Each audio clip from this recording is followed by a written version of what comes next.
Hey YouTube, how you guys doing? My name is Kyle, you know me as Dragonmar, and welcome to a new video. Today, I'll be discussing why I think role queue will improve the competitive Overwatch experience, and the types of problems that I think it's going to solve.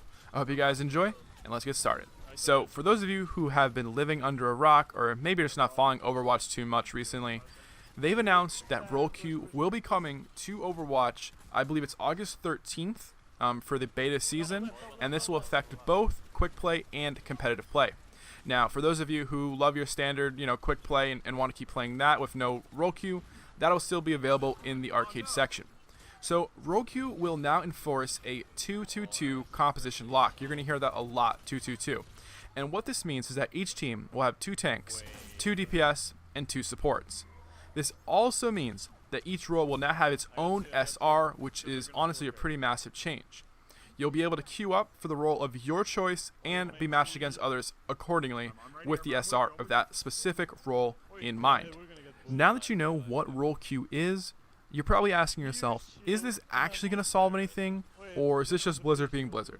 Well, I can tell you right now that as someone who's been playing in Grandmaster for the past, all the seasons, this is something that I do want, and it's something I'm looking forward to. It's obviously got me coming back to the game after quite a long break, and I think it's important that I at least try to talk about why I like it, and maybe you guys agree with me, maybe you don't, but regardless, I'm going to go over about 6 different things that I think this will help solve, and I'll also talk a little bit about why that's important for the future of Overwatch.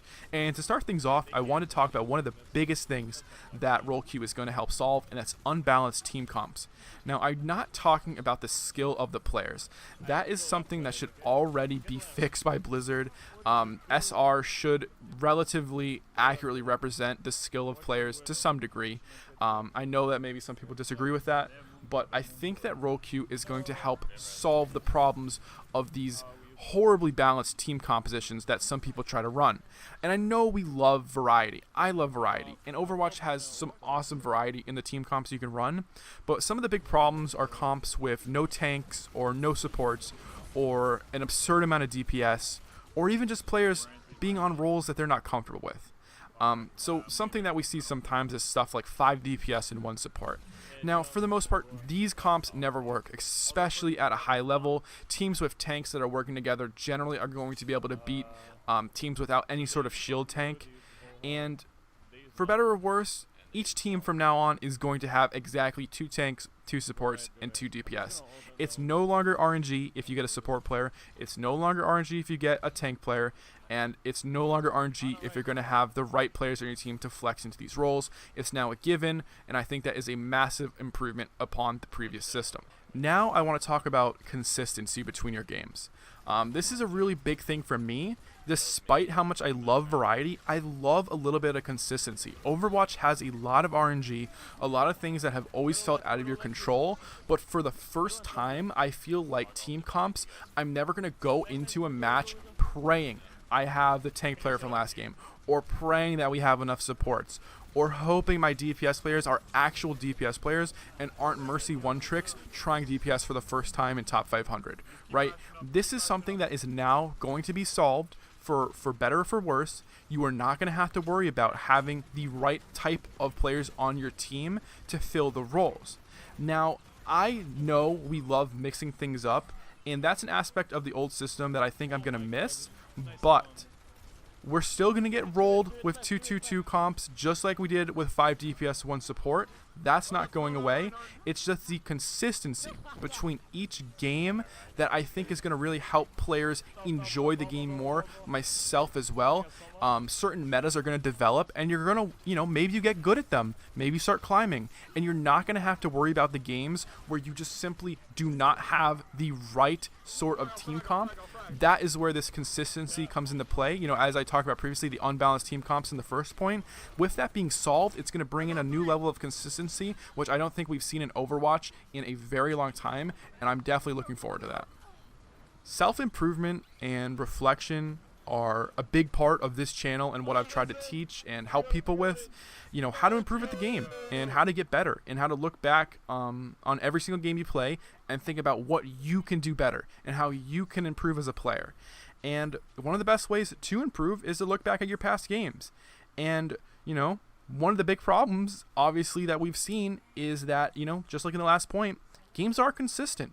You sometimes are on a completely different role, on a completely different hero, and it can make things a little bit more difficult to go game from game and to think of, and to carry over the tools and sort of the things you learned from the last game into the next one, because you might have a completely different team comp on a completely different map. And obviously the maps, that's going to stay the same, but just the different team comp, the different roles, the different, kinds of players in your team, a lot of the things are going to stay the same.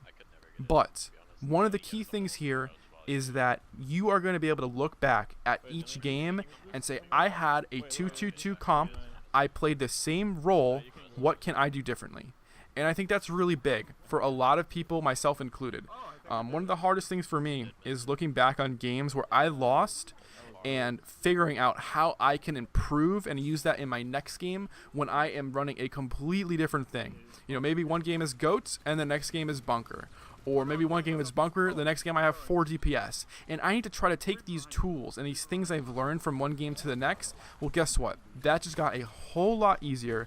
And it's going to allow you to look at each game a little bit differently. You're going to be able to build off of your last game. And you're going to be able to keep building and building and building until you're finally able to maybe solve some of these problems you've been having, because you're going to have a lot more data. And I think that's a really, really cool and a really important part of why role queue is going to help a lot of players get a lot better at this game a lot quicker. The fabled 3 T's of Overwatch. Well, really any competitive game, to be honest, are trolls, throwers, and toxicity. Now, I don't want to give the impression that I live in a fairy tale world here where I think that somehow, role queue is going to solve, these kinds of people, but I do think it sort of limits their ability to ruin games, and I think that that's a good thing, and we should praise Blizzard and be happy about this. And one of the ways that role queue is going to be able to stop the trolls and throwers a little bit is sort of limiting the amount of freedom they have in how they decide to ruin your game. One of the good things about Overwatch, as I just said, is sort of the freedom you get, the variety. And the problem is that I think, a lot of us believe this. There's some sort of, hidden matchmaking system where Blizzard tries to pair you up with people and sort of balance off the type of roles people play. So they might try to give you some supports, some tanks, some DPS. This doesn't work every game. We all know that. But for the most part, I think that we do see that, and it is pretty conclusive. Obviously, still up in the air if it really is true, but I like to believe it. I hope it actually was real and it's not just complete RNG, because that'd be even more frustrating. One of the problems there is that sometimes you might get 3 DPS in your team, which isn't a problem. However, if you also get a troll or someone throwing, they might also decide to play DPS. However, the game might have thought, hey, this guy plays a lot of support, let's throw him into, Dragon's game. Now he has a support player, don't worry. Well, guess what? Your support player is going to go throw on, Torb or something. And that's where a lot of the freedom sort of gets abused by these type of players. And I hate saying this, but sometimes restricting the freedom of players is what you have to do to keep the integrity of the game intact. And I think that in some ways, restricting the type of throwing and the type of trolling possible is a good thing. Now, it does hurt a lot of different aspects of the game, but I think that hopefully in the long run we'll be able to look back at this and say, yeah, it really did help to lower the amount of trolls and toxicity and how they can ruin games. Now finally, the final T, right, is toxicity. So one of the worst feelings, honestly, in gaming is having teammates trash talk you. And some people like me, we're pretty good at dealing with it, other people not so much, and it really does affect them, and they fight back, blah blah blah, regardless. It's not a good feeling. In the developer update, you saw Jeff Kaplan talking about this happening to him and how sometimes he has to switch off of his preferred role into a role he's not comfortable with. And the really good thing about role queue is that's not going to happen anymore. You're not going to have people trying to force you to switch your entire role. I'm not going to act like this isn't going to happen, because people are going to try to switch the hero you're playing, but at least not the role. And I think that's going to keep a lot of people a little more calm in their games, a little more relaxed. You're going to be able to enjoy it a little more. You're obviously going to have players who want you to switch to make the ideal team comp, but no one's going to try to take your role from you. And I think that's a huge stress reliever. I think people are going to want to work together a little bit more. And I have to say, as a tank player in GM, sometimes I'm forced off of tank just because maybe someone else takes it first.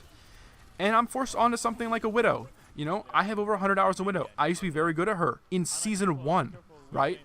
I can't play against top 100 Widows in GM. I just can't do it.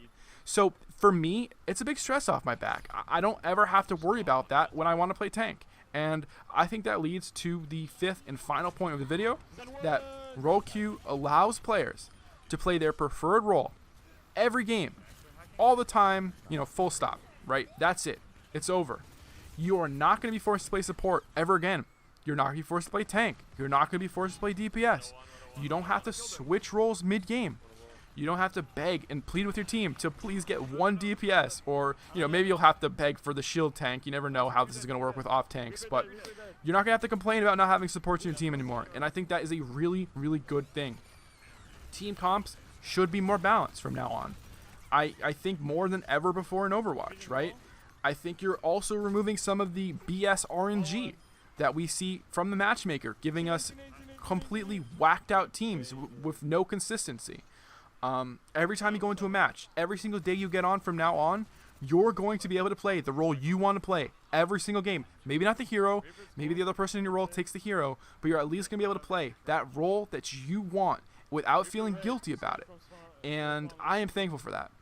And each game, you're going to have two players who want to be there on tank, and you're going to have two DPS who want to shoot some heads, and you're going to have two supports who want to heal you.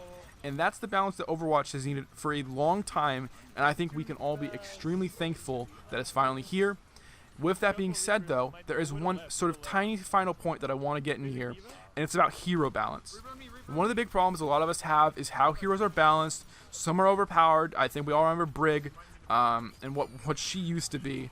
And one of the big things here is that I know Jeff said that it isn't necessarily better, it's just different in his video, in the developer update, but I do feel it's going to be better. And I am going to go on the limb here and say Jeff's wrong on this, and that it's absolutely going to be balanced better.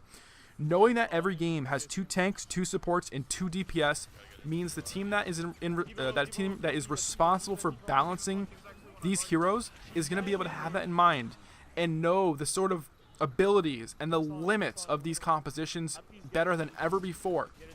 And I think that's a really big deal, and I think it's going to make the game a heck of a lot fair. So, in conclusion, guys, role queue is coming August 13th for the beta season. I think it's going to drastically improve the game that a lot of us love. I'm finally coming back after over 3 seasons of a break. Unbalanced team comps are pretty much a thing of the past. Games are going to be more consistent. You're going to be able to improve faster. Trolls and toxicity should definitely go down. Your team is going to have 5 other players who want to play the role that they're on, and the heroes should be more balanced than ever before. And I got to say, those are some really, really exciting things to look forward to, and I hope you guys look forward to it as well. So thanks so much for watching, everyone. I'm looking forward to making some more videos and guides for you. So obviously, if you enjoyed the video, please leave a like, and remember to subscribe for more content.